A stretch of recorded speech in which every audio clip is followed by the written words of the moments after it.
Good Sunday to you. Welcome to Lori's Stories, where we just talk about whatever we think is of interest to you. We have an amazing show coming up. Joining me is Chantel Riznicki from the Karens, and you guys know all about them. A lot of interest for this particular topic, all about dog rescue. We're going to get into all of that in just a moment. You know, I have to do just a little bit of weather here and just tell you something that you already know. We're actually going into a very hot spell. Today, temperatures near 90 degrees. Okay, we can handle that. But tomorrow, the hottest day of this week, it's going to be 93 with a heat index, what it will feel like, combination of high heat and humidity, around 100 degrees. So you're thinking, whoo, that's really hot. Make sure that I'm drinking water. Please make sure you put out enough for your fur baby.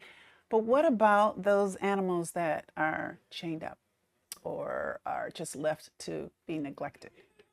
Well, joining me live, and we're going to talk about all that, is Chantel Riznicki of the Karens. Welcome. Thank you so much for joining us. I really, really appreciate it. Thank you for having me today. Absolutely. So, all about dog rescue. We had an opportunity to go out and visit with you guys when you were out doing your thing in January, I believe it was. Yeah. And a very, very cold time it was then. But now we're talking about high heat. What is going to be different than for this time? You're going to see a lot of thirsty dogs. You're going to see a lot of dogs panting. You are going to see an extreme amount of fly strike. You will see some big open wounds on ears from dogs that just live outside 24/7. We try to prevent it with fly bags. We hang up fly spray, fly cream, but you'll still see what happens. Now let's help our viewers just kind of revisit when we met with you on that particular day. It was like 14 below. And a lot of the things that we were dealing with, unfortunately, were dogs on heavy 30-pound chains left outside. Tell me, help me, refresh me a little bit about that particular day. And was it standard? Was it just a typical day for you guys? Here's that picture of the dog that someone sent in. Yep. That's a battle in Detroit itself. Chains are everywhere. We see it on a weekly basis. We remove them on a weekly basis. It's an ongoing problem. Sadly, the law is not necessarily enforced, so people don't have the want to change it if there's nothing to be enforced. So when you say that it's not enforced, because once the story ran, people were incensed. They're like, why is this happening? Can't you just take the dog away? Can you just take the dog away? But is that someone's, I guess, property? Or are we going on someone's personal, property as well? Tell me, what is it that, I mean, people are so upset about this. Why can't we do more? I wish we could take every dog on every property, but we can't.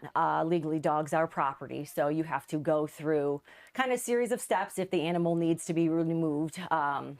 There's a lot of neglect cases that we do try to get animals removed, but it doesn't always work out to our favor.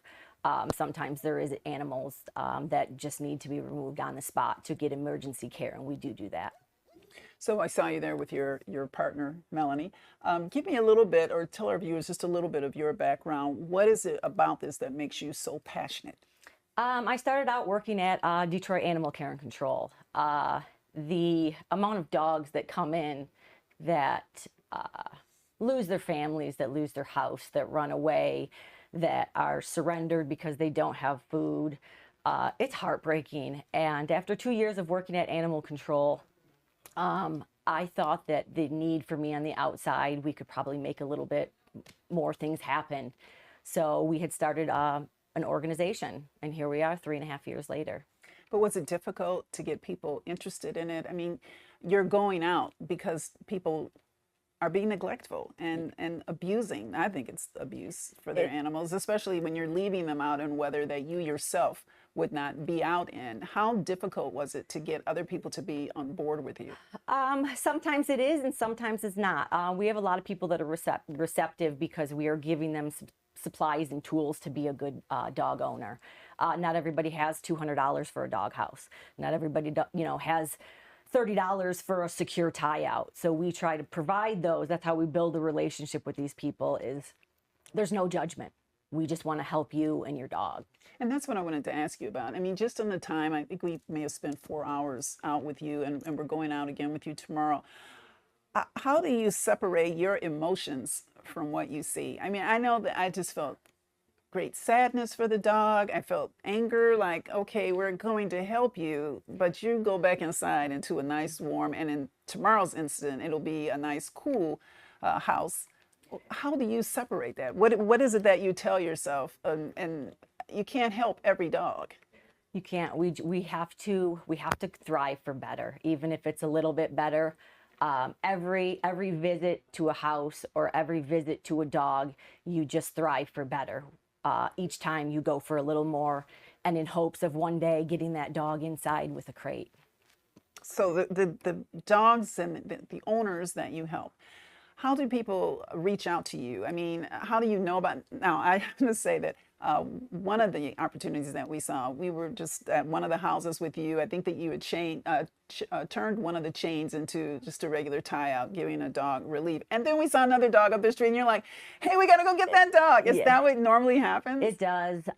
Depending on you always see dogs. A lot of we get a lot of calls. We get text message. We have 2 working phones. We have we get constant emails through our website. We get Facebook messages.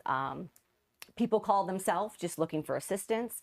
People call on their neighbors or a dog if they're driving down and they see a dog that has no shelter on a heavy tow chain, anything like that. We get calls all over the board.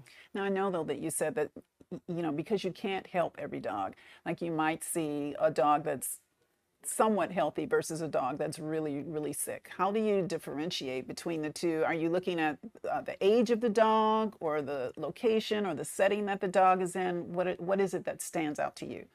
You have to overall look at a lot of things. The condition of the body score of the dog. If you have an extremely emaciated dog that is near death. When you say body score, what is that? Can you break that down? What does that body mean? score is, ribs are showing, hips are showing. You can physically see that would be a lower body score of like a 1 or a 2. When you get up into, over like a perfectly healthy dog that isn't going to have any ribs showing or something. Okay, so then you are going in, you're assessing the dog. Yes. You said a lot of times you ask them to send you pictures so that you can get an idea of what you're walking into or what the dog needs. Tell me a little bit about that. We have to prioritize calls. We are 2 people. Me and my partner are the only 2. We go on to every single call so we can assess a situation from the start. So we need to physically see the dog. We get a lot of emergency calls for sick dogs, for injured dogs, dogs hit by a car, dogs chained up and left behind, people moved out. We have to assess the situation, whether it be hands-on in person or we need to see a picture of what the body condition of this dog looks like. So when you go out there, let's just say that you come upon a dog that maybe was hit by a car. What is your next thing that you do? Do you call an emergency? Do you try to take them in somewhere? Do you work with another rescue? How does that work? In emergency situations like that, we scoop the dog up right away and we head to a vet. Then we most likely would look for later placement to move that dog after it's hospitalized if it makes it through whatever the emergency is. But now you did say that you do work with some other rescues, or I know you said a Happy Paws is going to be there with us tomorrow. Yep. So what happens? Is it that you just see a dog in such bad condition that you're like, I need to get this dog out of here, and somebody either needs to foster it or help me, and someone? How does that work? Just depending on the condition of the dogs, how many dogs there is, what the house is, what exactly is going on. Each situation is kind of assessed differently. And then depending on that, the urgency to get the dog out. We don't leave a dog if there is a dog that is in near death or needs emergency care. We do not leave that on the property. Have you ever thought, I know you said you can't get all the dogs, and that just must eat you up. Do you take that home with you? I mean, I do. Tell me about that. It's got to be so hard to, especially maybe it's a puppy mill or just several dogs that are fighting to eat. How do you handle that? I have my days. There are some days after my last call, I shut that van door and I break down. It happens. It's the life of dog rescue. Like I said, you thrive for when you see those dogs 2 months later and they are thriving in a home, happy and cozy on a couch with other dog. We thrive for the little things. and try to make a difference in East Jog's life. Well, you are making a huge difference. And when we come back, we're going to take a quick break here. But when we come back, we're going to share some of the pictures that you sent me, that either someone sent you or you were there on the spot. And we're going to really look at the difference between seasons. You know, we went out with you in the wintertime. It had its own set of needs and concerns. Now going out with you in the summer, we're going to let our viewers see exactly what it is that you are going to encounter. And we will do that on the other side of the break. So stay with us.